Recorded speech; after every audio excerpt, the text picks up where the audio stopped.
اللہ رب العزت نے تقوی کا بہت اثر رکھا ہے، تقوی کے بہت سے فوائد رکھے ہیں، لہٰذا اس رمضان میں ہمیں اپنے اللہ سے مانگنا ہے جذبہ عمل، شوق عمل، رغبت عمل۔ اے اللہ عمل کی رغبت دے دیجئے، عمل کا شوق دے دیجئے، عمل کا جذبہ دے دیجئے، عمل کا شوق دل میں بیٹھا دیجئے، اس کے ساتھ تقوی دیجئے۔ اس تقوی کا ایک فائدہ من یتق اللہ یکفر عنہ سیئاتہ، جو انسان تقوی اختیار کرے گا اپنے ارادے سے گناہوں سے بچے گا، گناہ کی چیزوں سے انسان بچے گا، اللہ رب العزت اس تقوی کی برکت سے اس سے جو سیئات ہو جائیں گے، دوسرے گناہ ہو جائیں گے، ان دوسرے گناہوں کو اللہ معاف کر دیں گے۔ پہلا فائدہ تقوی کی برکت سے گناہ معاف ہوتے ہیں۔ دوسرا فائدہ وَيُعْظِمْ لَهُ أَجْرًا، جو انسان متقی بن جاتا ہے، جو عورت متقی بن جاتی ہے، جو ماں بہنیں متقی بن جاتی ہیں، زبان کی حفاظت ہمیشہ کرتی ہیں، کان اور آنکھ کی حفاظت ہمیشہ کرتی ہیں، دل اور دماغ کی ہمیشہ حفاظت کرتی ہیں، اب جو وہ عمل کرتی ہیں، روزہ رکھتی ہیں، تلاوت کرتی ہیں، اب اس کا اجر و ثواب دوسروں کے مقابلے میں بڑھ جاتا ہے، ڈبل ہو جاتا ہے، زیادہ ہو جاتا ہے۔ کیوں؟ اس لیے کہ اب وہ عمل کر رہی ہے، بندہ عمل کر رہا ہے ایسے جسم سے جو جسم کے تقوی والا ہے۔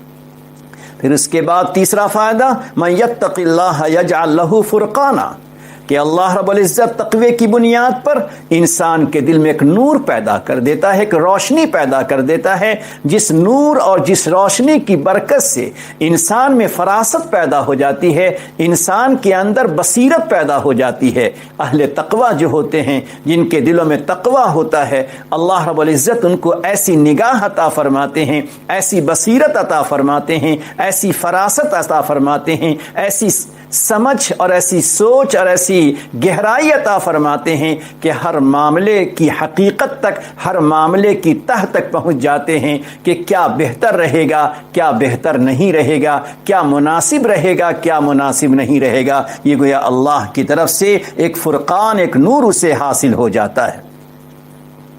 اس کے بعد پھر انسان کو جو چوتھی چیز حاصل ہوتی ہے کہ اللہ رب العزت تقوی کی بنیاد پر اسے پریشانیوں سے نکالتے ہیں۔ وَمَن يَتَّقِ اللَّهَ يَجْعَل لَهُ مَخْرَجًا، کہ جو انسان تقوی اختیار کرتا ہے، جو اللہ کے بندے، اللہ کی بندیاں گناہوں سے اپنے آپ کو بچاتے ہیں، اللہ رب العزت اسی تقوی کو اس کے لیے چھٹکارے کا ذریعہ بنا دیتے ہیں، پریشانی سے، پرابلم سے، ڈپریشن سے، ٹینشن سے، دوسری چیزوں سے اللہ تعالیٰ اسے نجات عطا فرماتے ہیں۔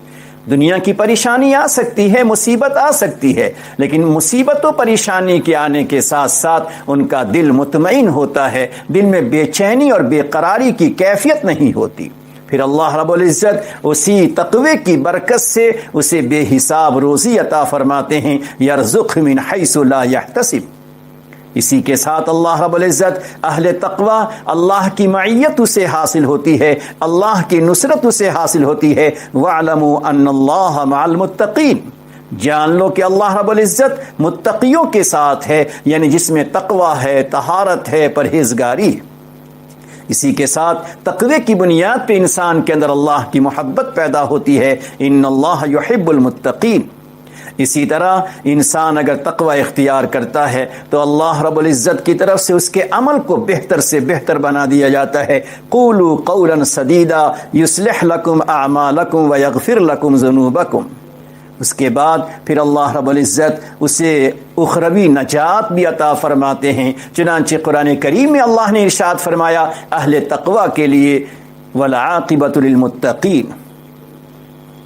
اسی طرح اللہ رب العزت انسان کے اندر برکتیں عطا فرما دیتے ہیں، انسان کو برکت حاصل ہوتی ہے۔ لو ان اہل القری آمنوا واتقوا لفتحنا علیہم برکات من السماء، کہ ہم اس کے لیے آسمان سے برکتوں کے دروازے کھول دیتے ہیں۔ اللہ اکبر۔ اسی کے ساتھ ساتھ اللہ رب العزت کی طرف سے اس کے اعمال کی قبولیت کا وعدہ کیا گیا، انما یتقبل اللہ من المتقین، کہ اللہ تعالی اہل تقوی کی نیکیوں کو قبول فرماتے ہیں۔ ان تمام آیتوں سے آپ نے 11 فائدہ تقوی کا سن لیا کہ جو انسان تقوی اختیار کرتا ہے اور گناہوں سے اپنے آپ کو بچاتا ہے، اللہ کے خوف سے، اللہ کے ڈر سے، تو اس کے روح کو بہتر لباس مل جاتا ہے۔ اللہ اسی بنیاد پر سفیان ثوری رحمۃ اللہ علیہ جب ان کا انتقال ہوا تو کسی بزرگ نے ان کو خواب میں